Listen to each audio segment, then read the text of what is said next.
So before we actually use any tools involved in the deep and dark web, I wanted to give you some basic terminology so you can be comfortable with some of the phrases and words you'll hear when using some of these products. So we'll go through them one by one to give you a better understanding.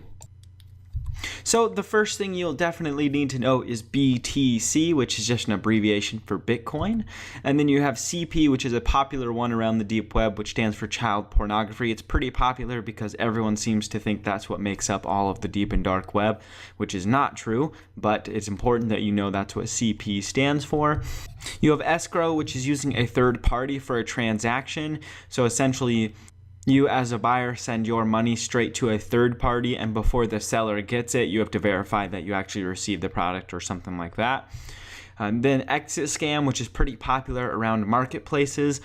That's usually when a market admin will actually lock out everyone's funds and then shut down the market and keep everyone's Bitcoin. So basically they want to retire or want to shut down the marketplace, so they will actually just take everyone's Bitcoin that have them deposited in wallets. So you'll definitely have to know and be careful of that. You have FE, which stands for finalize early, and that's in regards to market transactions and sales on marketplaces. So the seller will actually get the money from you first before you may get the product or something like that. FUD, which is fear, uncertainty, and doubt. Grams, which is a popular darknet market search engine.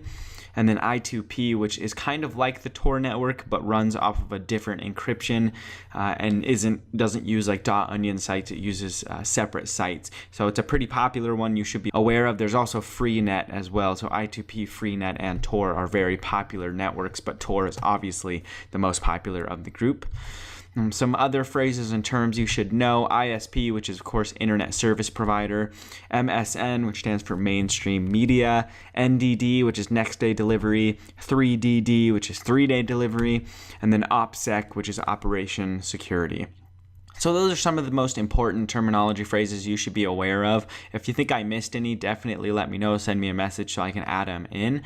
Other than that, you should have a better understanding of some of these things. There's a resource after this video as well, linked to the same video, that kind of gives you a rundown of the most popular ones and a lot of extra as well. So if you want to read through that and get an idea of some of the phrases and terms that are used so you can be more comfortable with them.